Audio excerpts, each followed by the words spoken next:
You would have seen Rosie's bio. We're very excited that she's recently graduated in a PhD from the School of Law at Curtin University, examining the role of human rights due diligence in supporting a just transition in Western Australia's renewable deployment. Rosie now works at the intersection of energy transition and human rights as an independent consultant and is advising companies, governments, and international initiatives on human rights, modern slavery, and responsible sourcing across renewable energy operations and supply chains. So as with all of our webinars, I'm going to hand over and Rosie will present for about 25 minutes. And then we have the Q&A. If you've got any questions, if you could put them into the Q&A rather than the chat. And then we'll get to those in due course. So welcome, Rosie. Over to you. Thank you. Thanks so much, Peter. It's great to be here today. Thank you, everybody, for attending. I'm Dr. Rosie Rowe, and yeah, it's great to be here today. Thanks so much for your time. I'll just pull up my presentation. All right. So the 4 areas that I'm going to look at today is really taking you through where the risks sit across renewables and transition mineral supply chains. I'll look through the regulations that are reshaping market access. So we're looking at the EU, US, and Australian rules that we now see converging in different ways. There's a lot of recent developments that have come up, even some just in the last month or two. Then I'll go through what that means for you. So this is talking about the implications for developers, investors, and miners in this space, and then also looking at the practical steps that you can take and what good looks like now, and particularly looking at the initial steps that you can take. I have an example of good practice, and also potentially through different efforts like collective action, because no one can really do these kind of things alone. And I think before getting into it, it's good to start off just with a quick shared understanding of what modern slavery is. So we're really talking about serious exploitation here. So there's a pretty broad definition in the Australian Modern Slavery Act. It covers 8 different practices. What we're looking at mainly today is forced labour and debt bondage. An estimated 27 million people worldwide are subject to forced labour, and this means they might be producing goods that end up in different markets globally. That's an estimate from the European Commission as part of their forced labour guidelines that came out last month. And just to give you an example of what this can look like, it could be a situation where a migrant worker is recruited into a manufacturing plant and pays a large recruitment fee to an agency to get that work, and then has a passport taken from them or other key documentation, and then they can't leave until the debt is actually repaid. So, and then you're in a situation where you're sort of trapped in exploitation, and you couldn't leave if you were then exploited in those working conditions. So we can now turn to sort of where the risk sits here in terms of those risks across clean tech supply chains. So this is an infographic that I've been developing, looking at sort of the raw material pool on the right-hand side and where we see those different risks sitting across various renewable energy technology. It's not exhaustive. It's just to kind of give you an illustration of where the different risks might sit upstream in the supply chain. So, for example, with solar, we have polysilicon, which is made from quartz, and that is considered to be high risk for forced labor. We've got other materials like steel, aluminium, and copper that come up quite a bit across different technologies. For example, copper is now a designated priority by the US system as part of their enforcement strategy under the Uyghur Forced Labor Prevention Act. So that means that they're really drilling down a focus on it and working out where the exploitation might sit. And we may see more of a focus in the US on that material in the future. And they're also looking particularly at lithium because there are concerns about expanded mining in higher risk regions and what that means, and then also further down in the processing and manufacturing side. This slide kind of takes you through the key production stages and where forced labor risk can really concentrate. It's pretty similar across the 3 technologies that I've drawn out here. So we generally see the risks being higher in raw material extraction and then also in refining and processing. So the challenge here is that if you're a developer, you might be purchasing solar panels or batteries from a direct supplier. And then the risks might exist much further upstream, sort of several tiers down in the supply chain.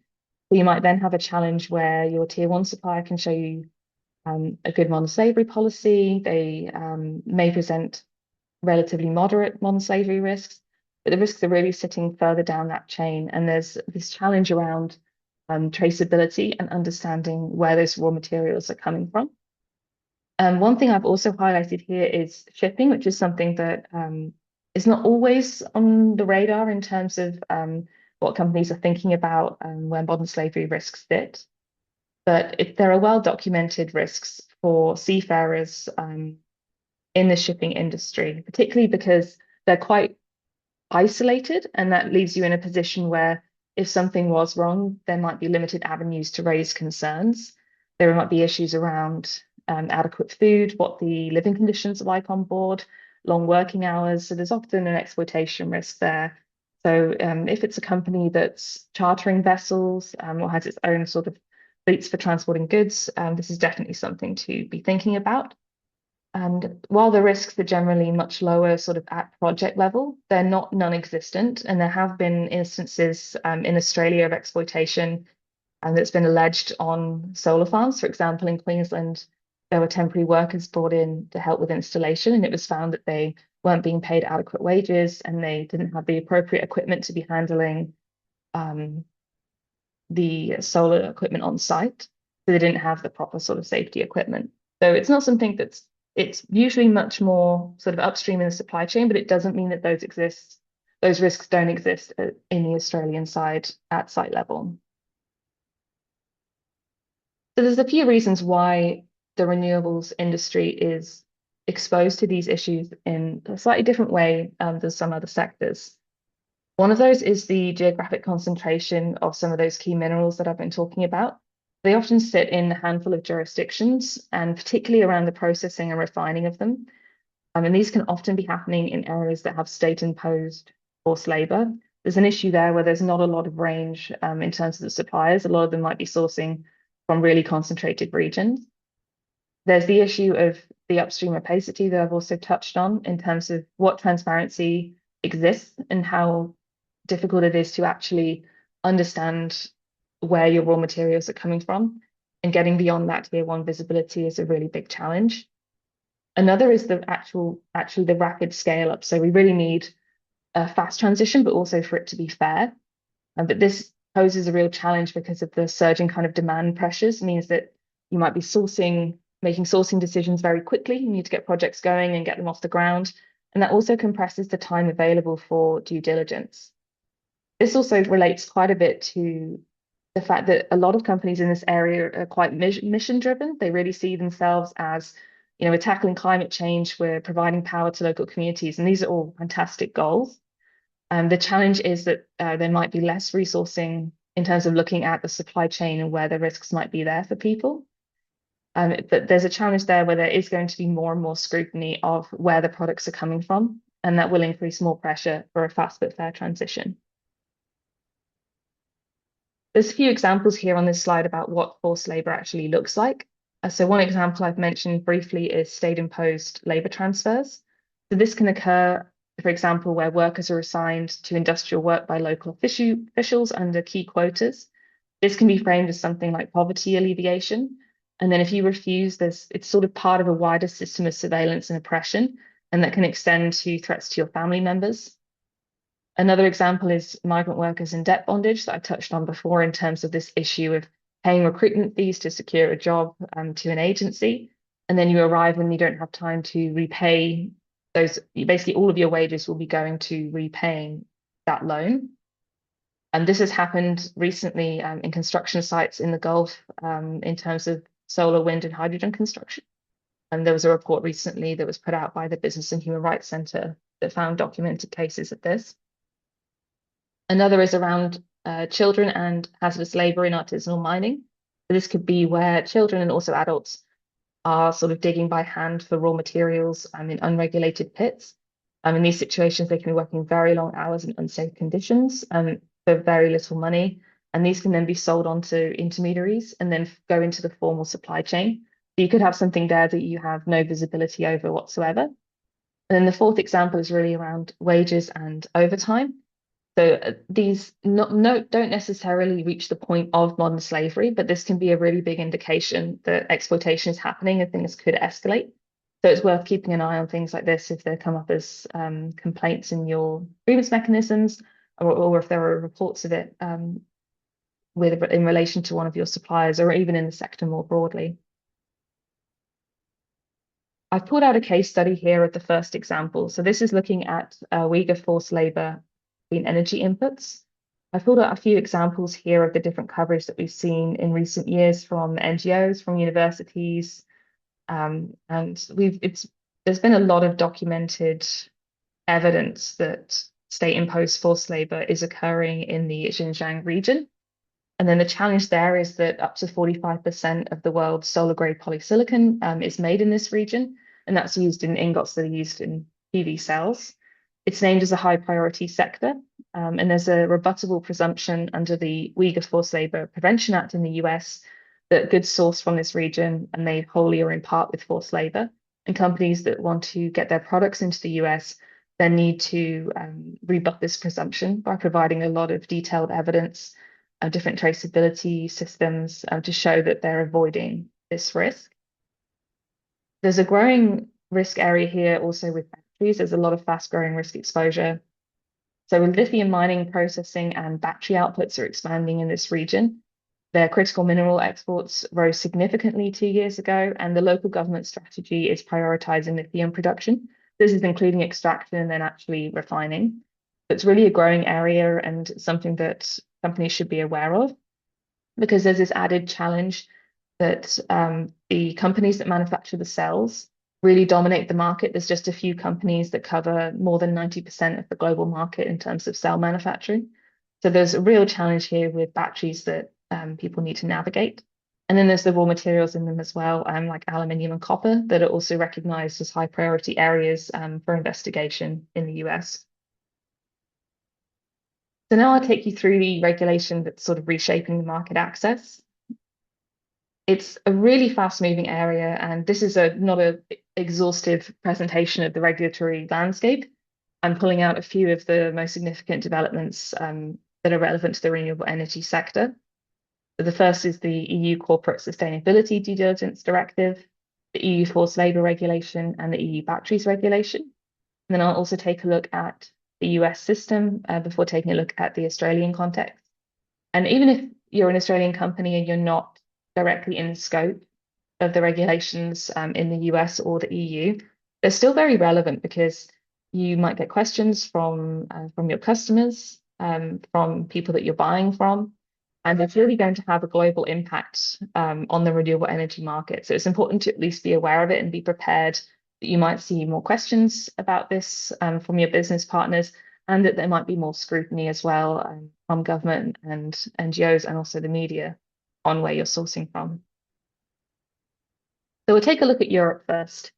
So the CSDDD, or Corporate Sustainability Due Diligence Directive, is a risk-based human rights and environmental due diligence obligation for very large companies. It's applying from July 2029, and there's guidelines being written now on how to do this in practice.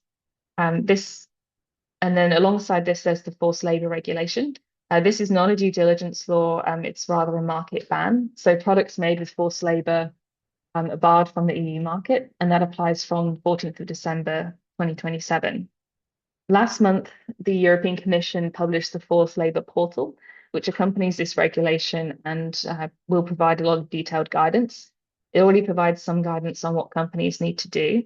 So essentially, it means that any goods coming into the market or being sold from the market could be investigated by what they call a competent authority. So a way to show that you're complying with different measures that are in place is to have robust due diligence then and be able to show traceability across your supply chains. For example, if they investigated one of your products, they would want to be able to see full traceability regulation. They want to see that you've got due diligence in place, that you've identified and assessed the risks that exist. And the challenge with this is that it does recognize that with state-imposed forced labor, it's really, really difficult to actually speak to workers and get on the ground and talk to them about what the conditions are like. And it's well recognized that you can't do that in a state-imposed forced labor context. So in those contexts, it actually advises that you speak to experts, you look at NGO reports, and you sort of figure out a way forward from there. And it does recognize that disengagement might be the only solution here. And then finally, with battery regulations, which looks at supply chain due diligence across some of the key materials that are in batteries, that applies from August 2027. So that's looking at raw materials and sort of a dedicated prioritized traceability there. So they all kind of come together and sit on the basis of the what's called the UN Guiding Principles on Business and Human Rights and the OECD guidelines for multinational enterprises. So a way to sort of get a handle on this is to focus on those two international standards, and implementing them effectively should put you in a good position across all these different measures coming through. Turning to the United States, I've already talked through the Uyghur Forced Labor Prevention Act and the high priority sectors that we've seen. You can see here on the slide how many shipments have been detained and what that represents in terms of goods. So it's a really significant development that's happened over recent years.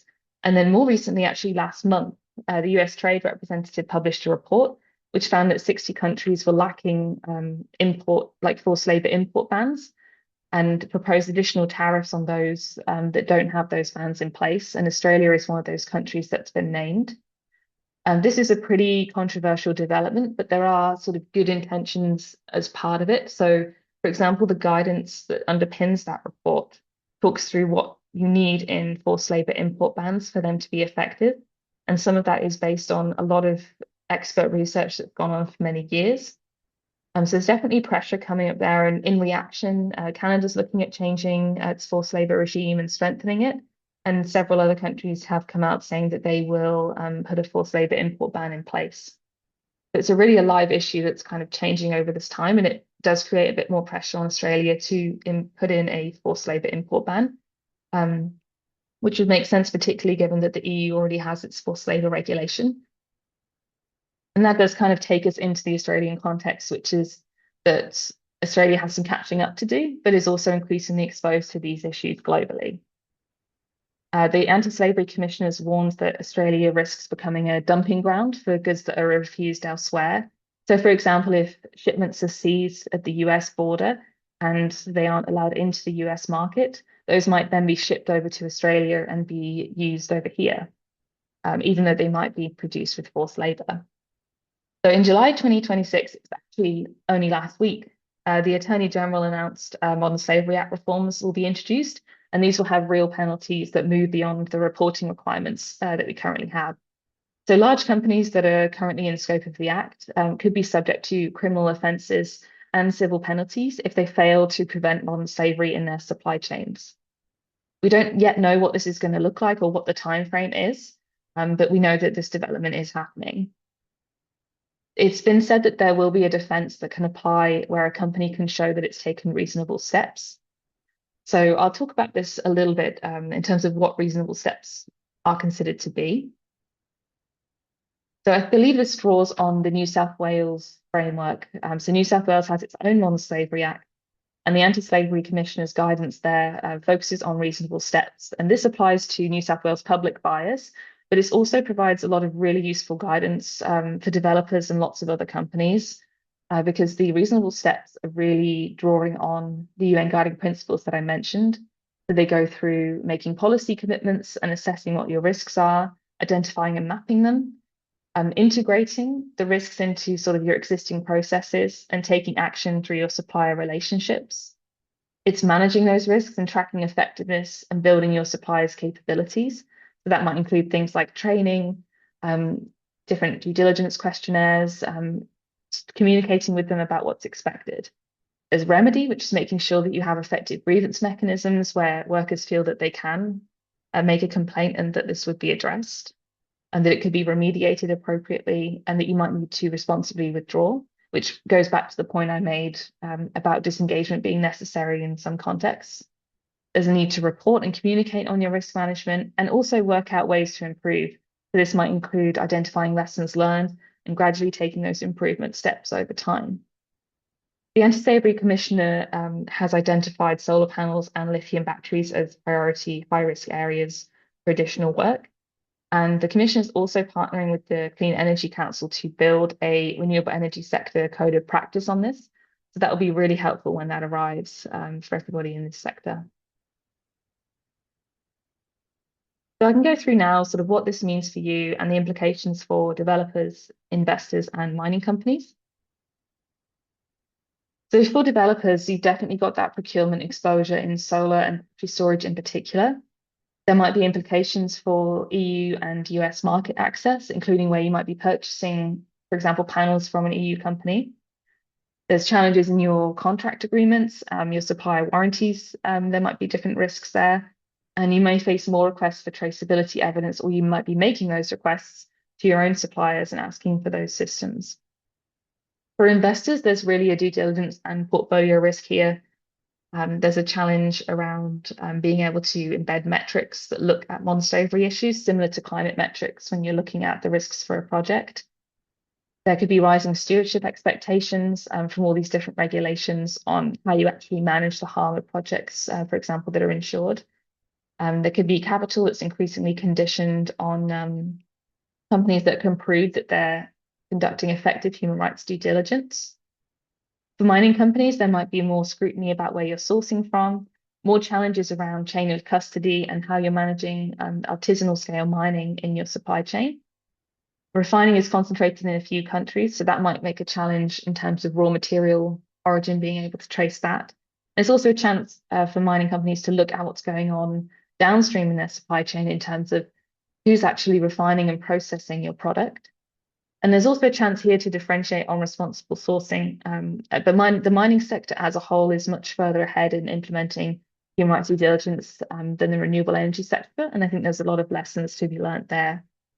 The most recent benchmark, the 2025 Renewable Energy and Human Rights Benchmark by the Business and Human Rights Center, found that most renewable energy developers are lagging behind on building a robust human rights due diligence framework, which will allow you to effectively identify and address non-slavery risk in your operations and supply chain.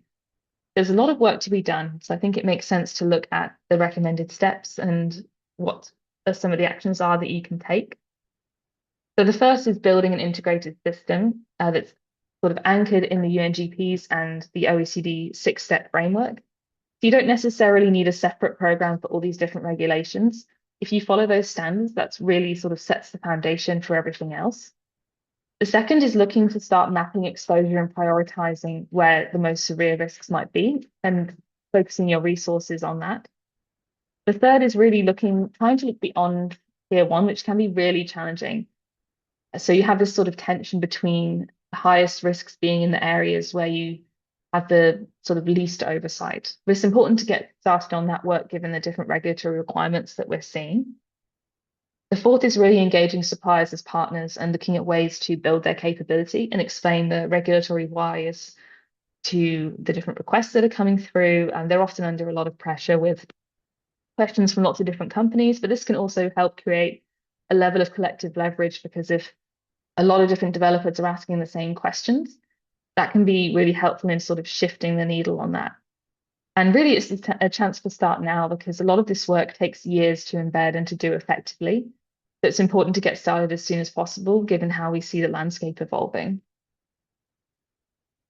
So I thought it'd be useful to just pull up an example of what different companies are doing. This is public in APA's Group 1 Slavery Statement from 2022.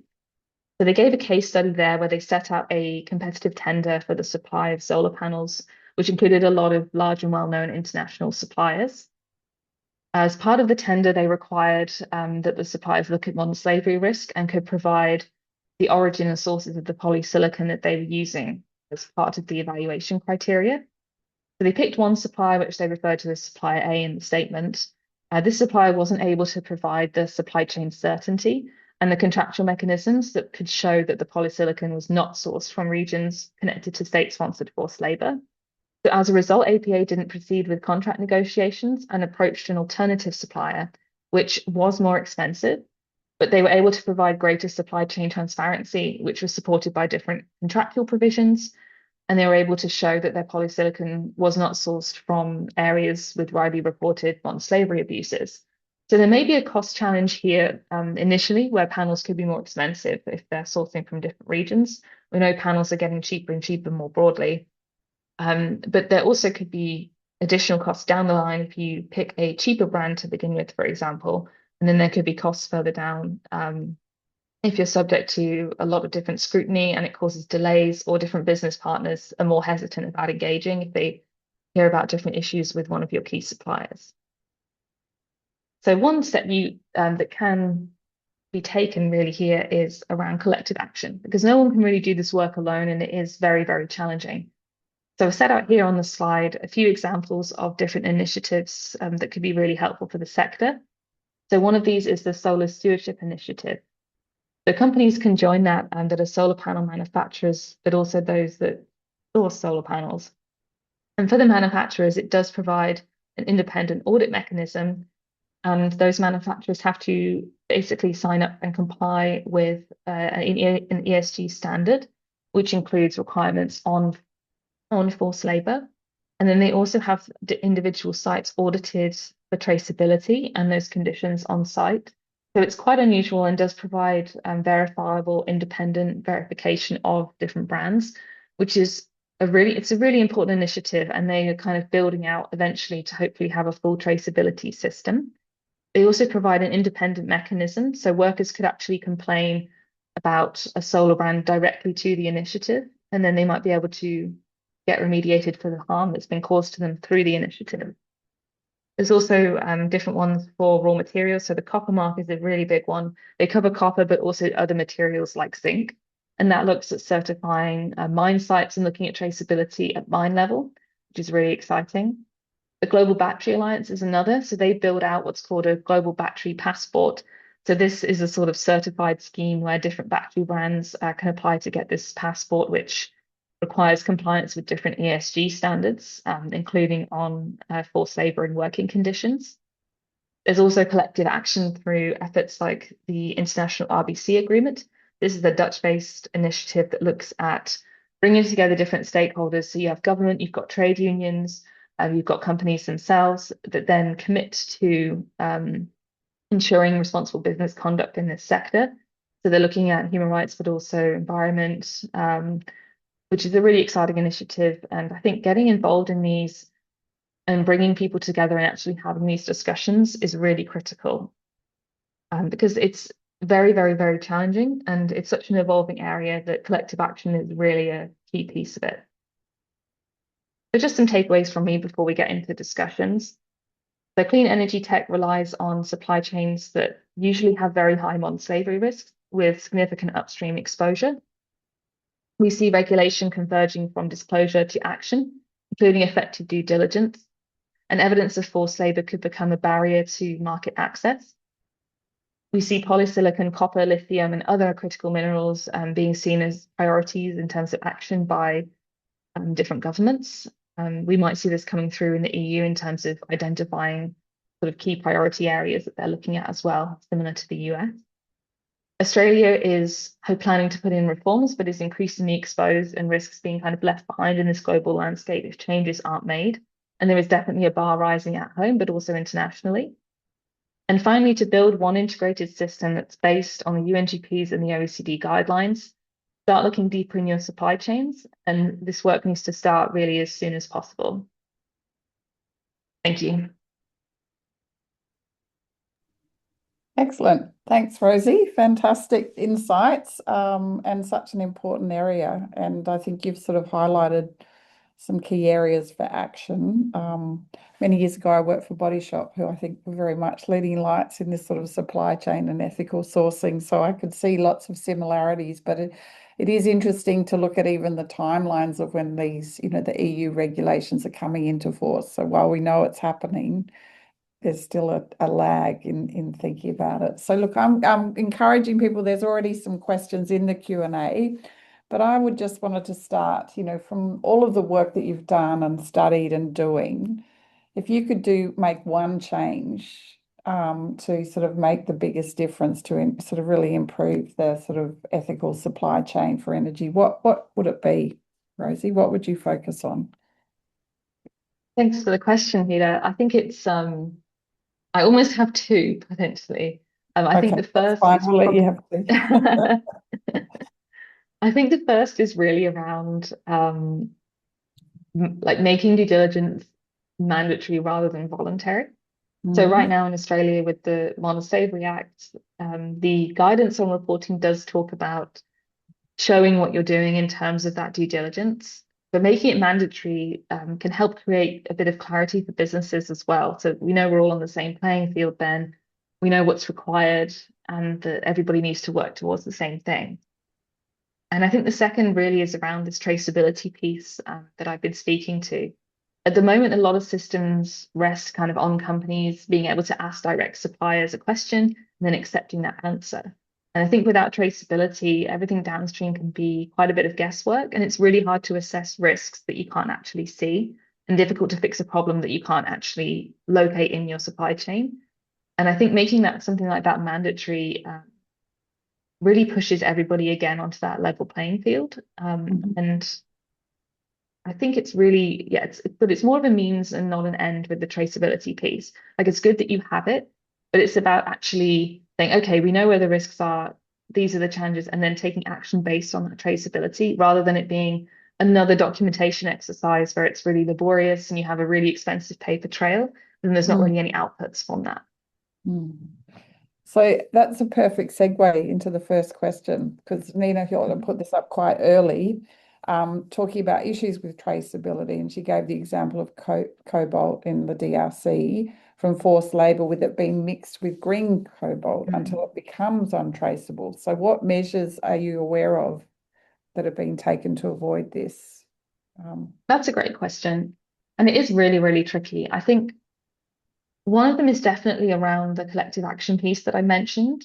So, for example, with the copper mark, there's a similar organization called the Cobalt Institute that does this kind of work where it looks at the traceability and tries to find out where those materials that aren't green cobalt actually enter into the supply chain and working Mm, out how you can actually exclude them. A lot of it is being able to actually get on the ground and see what the conditions are like and talking to different suppliers, but I think it's really that collective action piece because it's so tricky to do this on your own. And I do think that a lot of mining companies are coming together more. And there's also the influence of sort of commodity trading companies as well, and that can sort of use their influence in terms of the materials that they're transporting around the world and what they're trading.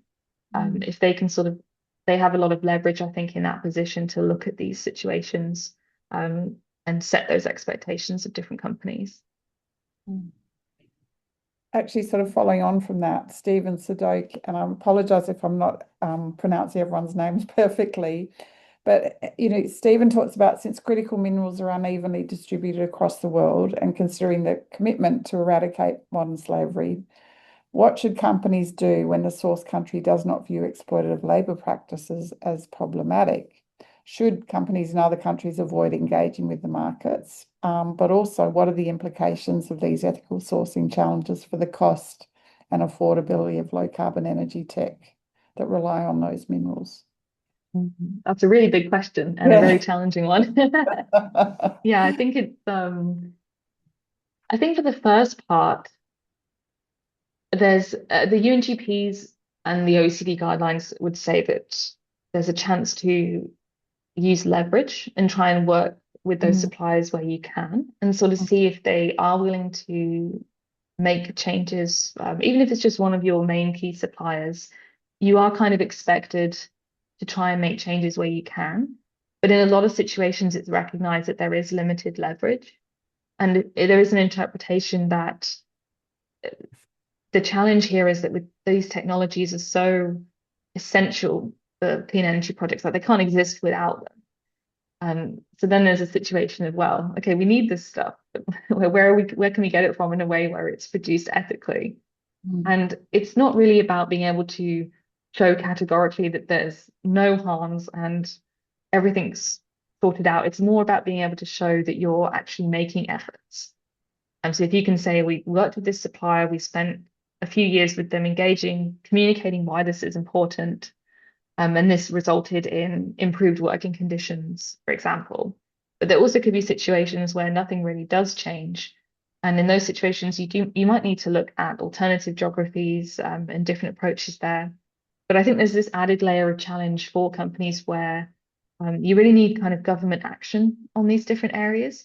So, for example, in Australia, there is a program called the Sunshot program where there's funding being provided for feasibility studies into polysilicon. So it's actually looking at getting the raw materials in Australia and then processing and refining them here as well.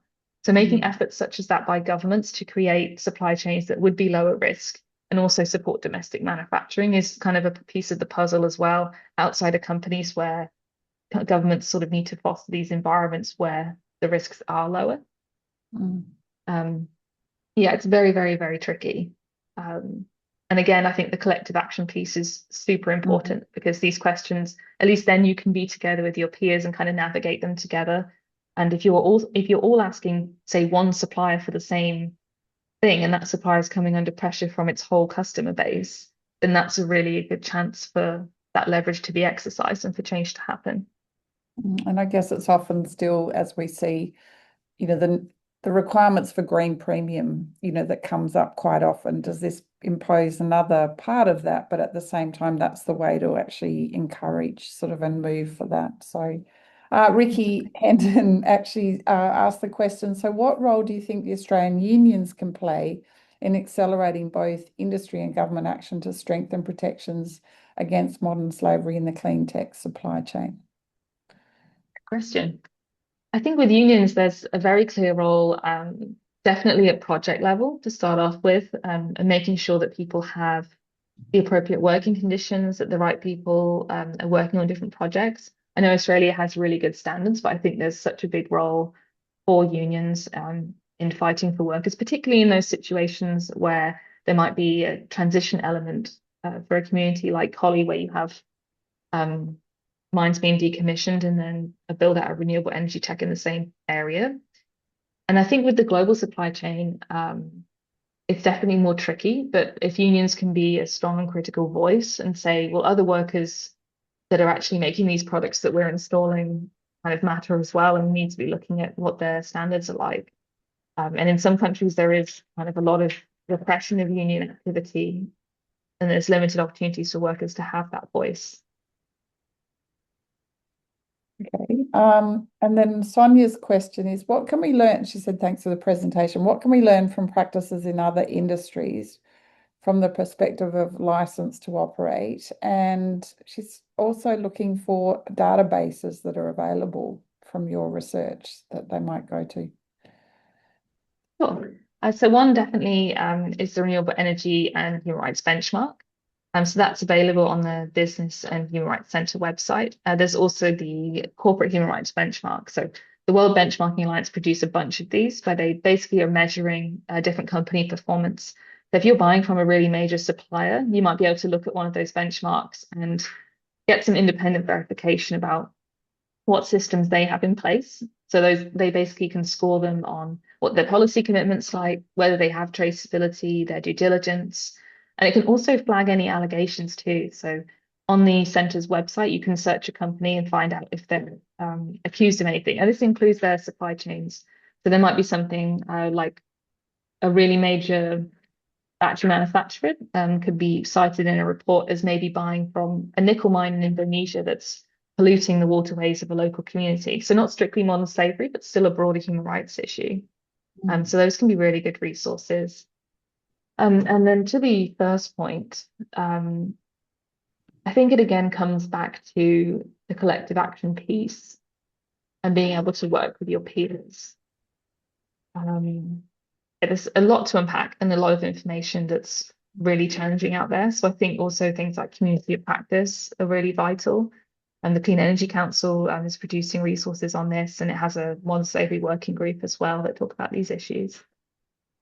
So you mentioned mining. Are there other industries that sort of came up in your research that are doing this well? Sure. I think we definitely see that coming out with some big Australian companies. So, for example, Woolworths is sort of in the top 10 of companies globally on what they're doing on business and human rights, and that includes modern slavery. So that's the independent verification that I just mentioned. Yes. Yeah. A good way to look at these is basically take a look at their modern slavery statements. I think that can be really helpful to see how they're framing issues. And in one of Woolworth's statements, they also talked about a situation where they found workers that were being exploited in the supply chain for one of the products that they're selling in their stores. And they talked through how they actually remediated that in practice and how they addressed the harm that was caused to the workers. So I think Mm. looking at those statements is really helpful, and having that information available is definitely a big plus for the modern slavery act being in place. Okay. So thinking about this, and I'll go to some of the other questions, how much of the problem is upstream and out of our hands, and how much is within the control of organisations here in Australia, do you think? That's a good point. I think it's very difficult with upstream when you're talking about what leverage you actually have with these enormous companies that have thousands and thousands of customers.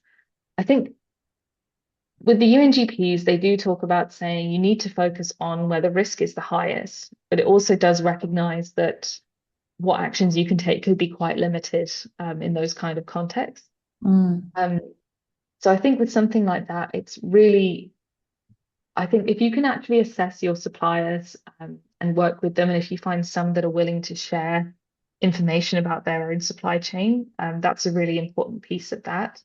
But I also think there's an element where looking at where you have the biggest amount of leverage is also really important. So if you're thinking about project level, that's where you're going to have the most leverage to make sure that the conditions for workers that are constructing and installing your site, that are doing maintenance, have those good working conditions. So Mhm. there's sort of a mixed piece where it's recognizing where your biggest risks are and sort of doing what you can, which might be quite limited because of the challenges. Then at the same time, taking a lot of action where you do have more leverage and the capacity to do so. Mm. So I might just follow on with that because Nina touches on this again in another question around this sort of difficulty around where people are forced to work in these conditions because it is a livelihood for them. They get some pay, right? Um, if they had other means to make a living that were less dangerous, but what obviously Mhm. that's a great option, but how do you make that happen? Who should be the one responsible? Is there a role if governments aren't, can governments in those countries, or if they're not willing to do it, is it just back to collective action, or what other ways can we try and make this happen, do you think? So in some ways, one of the piece is sort of getting on the ground and actually talking to workers. I think there's a part where if we go back to the UNGPs, they do talk about how closely you're connected to the harm. So in these sorts of situations, it might be, say, if you're the project developer and you're purchasing panels, you're not necessarily causing the harm, but you might be contributing to it if you know there's an issue and you're not taking any steps at all. But Mm. a lot of the time, you'll be directly linked. So if it's say a tier three supplier in an agricultural supply chain, for example, and it's workers on farms, you might be directly linked to that harm, but the primary responsibility for addressing it is with the company that owns the farm, for example. Like they would be the ones who'd be causing the harm. So there's a level of like in terms of your relationship to it and your ability to actually make those changes. And I think part of that is getting on the ground and actually talking to workers about what those conditions are like. You can also embed things in different contractual provisions and say, as part of this agreement, we will be conducting on-site audits where we can actually do them, or we want to see these changes in your due diligence framework if we continue engaging with you. We can do things like corrective action plans with suppliers where we say, okay, you have a policy in place, but we can't see any actions you're taking. So it's almost like having a long-term relationship where you can sort of work together and set those expectations and review what they're doing. I think it's it's none of this is a quick kind of solution situation. I think it's really tricky. And I guess until the threat of actually there will be no more business if you don't, Yeah, it's challenging, as you say, if there's one that's prepared to take that on and another company. exactly. So Gabrielle Wong asks, if the federal government took the lead by mandating verified products for government-funded projects or subsidies that go towards schemes such as cheaper home batteries, would this be a way forward? And have any governments around the world used this approach as it benefits the broader industry as a whole? Great question. I think that would be a huge move in the right direction. We see it a little bit in the US since the Uyghur Forced Labor Prevention Act that it's increased kind of efforts to create domestic manufacturing. And there are some companies in the US, because they can't bring in products from certain areas, they're then in a position where they're starting to manufacture themselves. So I think really a lot of government effort on this is a critical piece of it, which is why I'm glad to see sort of the Sunshot program and different studies coming out on how to actually do this domestically. There's not really, I think we'll see more of this coming through with the EU and its forced labor regulation and due diligence regulations coming out. We'll probably see, I think, more guidance on it and how this could work in practice that we could potentially take lessons from for the Australian context. Mm. I was just thinking about, the whole global and US and tariffs. I mean, is it a surprise to see the US implementing something like this, thinking around sort of, the broader context of what happens in that country right now? It is. It's not, I mean, I wouldn't say it's coming from a place of wanting to eradicate modern slavery necessarily. Mm. But the import bans do have a lot of influence. Um, we can already see companies taking it up, and they might not, countries, sorry, might not be doing it necessarily. They're doing it so that they can maintain US market access rather than necessarily from a place of wanting to eradicate forced labor. Mm. But there's a lot of information and guidance showing how they can be effective in practice. And I think there's a lot of commentary that sort of sees it as another tool, sort of alongside requiring companies conduct due diligence, also saying these products can't come into the market, and having those two together is seen as potentially going to be quite effective. Mhm.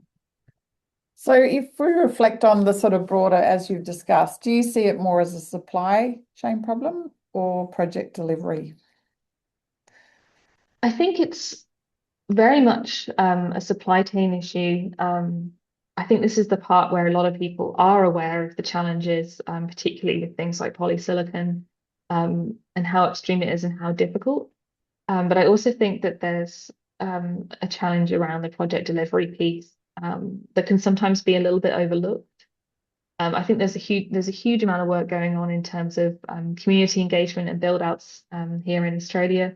But I also think that in other jurisdictions, there's been a lot of challenges. There was some recent research in the Gulf region that found that larger issues in the area with recruitment fees, with wage theft, with restricted freedom of movement for workers is happening in a lot of different sectors. And now it's also happening in renewable energy tech deployment. And that's a real challenge. Um, I think in Australia, construction is recognised as a higher risk area for labour exploitation Mm. relatively, Mm. particularly where, work is subcontracted and timelines are really tight. And there might Mm. be a tendency to sort of rush deployment and accidents could happen there. Or different issues, as I said, with the temporary workers being hired. I think in Queensland there was a group of backpackers and they were hired on a solar plant and they didn't have the right equipment or the right training to be doing the work. So I think at project level, it's about thinking, we have these time pressures, but what are the costs going to be if we cut corners and try and proceed without making sure that the workers have good conditions? Mm. And I have met backpackers that have been involved, and yes, it is horrifying to hear some of the things that they have to do in part of that. So like wrapping this all up, what does good practice look like? And you sort of gave one example of APA going to the next supplier, paying more, but what is there? Are there people that are getting this right in your mind when we think about what's going on? Yeah, I think there's definitely companies that are showing strong examples of good practice. I think the challenge is as a sector that it's sort of playing catch up to other sectors in this area. So like mining and other different areas that have been sort of grappling with these issues for decades, I think are in a stronger position and there are lessons that can be learned. And I think renewables has a lot of catching up to do, but there's definitely components of good practice. Companies manufacturing have definitely done a lot of good things. For example, Vestas, the Danish wind turbine manufacturer, has a really robust human rights due diligence system in place. So there are companies doing the work. I think the real challenge is sort of sharing those lessons learned and being prepared to sort of work collectively. And I think it definitely starts with knowing where your severe risks are. You don't necessarily have to know everything about every supplier. It's really about prioritizing your resources and efforts onto where the biggest risks to people are. There's definitely sort of asking more specific questions. So not only do you have a modern slavery policy, but where a supplier is purchasing that from, can you evidence it? Are they doing risk assessments of their own suppliers? It's also thinking about other ways for workers in the supply chain to raise concerns with you, and also what would you do if that happened? So if you're sitting there as a developer and someone makes a complaint and says there's exploitation in the battery manufacturing, what do you actually do with that information? And I think building out those systems is really critical. And thinking about the engagement before exit piece. So if there is a problem, there's a tendency to drop a supplier, but sometimes that can mean moving the harm to somewhere less visible. It means you don't have any leverage, and it's really disengagement is kind of a last resort, except in the situations where there might be state-imposed forced labor. I also think it's not really about getting it right, isn't really about the sort of finish line. It's more about what good actually looks like is a company that knows where its worst risks are and is honest about what they're sort of working towards and what they don't know about right now, and is working to close that gap sort of year on year. And that's really where companies can look to get to. So we're nearly at the end of time. I guess just sort of thinking about this, exploitation and once that has happened for many, many years, obviously, and people engage at different levels.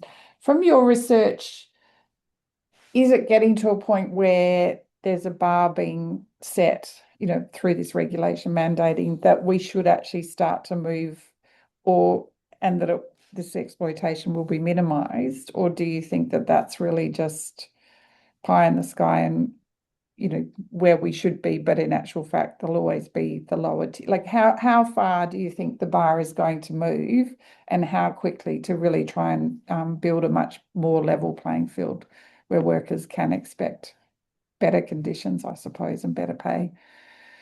Yeah, definitely. I think it's probably going to be quite uneven. I think the bar will be raised significantly in some areas, and in others, it won't be. And I think it'll be up to sort of working out where you want to be in terms of, do you want to be a front runner that respects workers' rights and is engaged with all the new developments that are happening, and sort of get to the front of that? Or potentially, if you're lagging behind, I do think that regulations and measures will catch up eventually, and then you could be caught out and find, well, I need to do so much work to get to this point. I think we'll really see the impact kind of in the next 5 years of the different regulations that are coming through and their impact kind of on global markets. From an optimistic take, I hope that there's significant change and that workers have a much better experience. But this the the global context at the moment means that there's a lot of unpredictability and instability, and um, hopefully we'll see some positive change amongst all of that.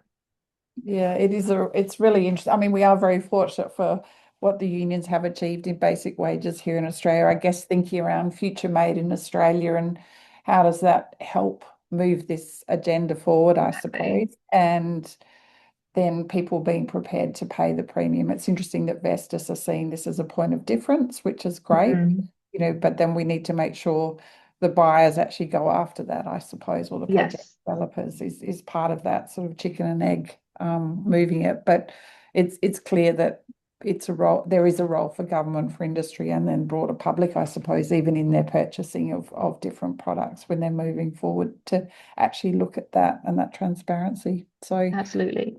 thanks, Rosie, for your time. I found it really fabulous to hear, and we'll Mm. look forward to hearing more as you progress through the different areas that you're working in. Thanks to everyone on board. We are actually sort of introducing a decarb series going forward. So I think on the 4th of August, we've got a webinar called Heavy Duty decarbonising the construction industry, which will have Pia Pressmo from Norway, talking from Heidelberg Materials. So that should be another exciting one to think about as well. So thanks, Rosie. This is really important. And I think it's also good timing when we're thinking about moving towards the Pacific and what's happening there at the COP and pre-COP conference. So appreciate it. Great. Thanks so much for having me. And thanks everyone for attending. Thanks. Bye.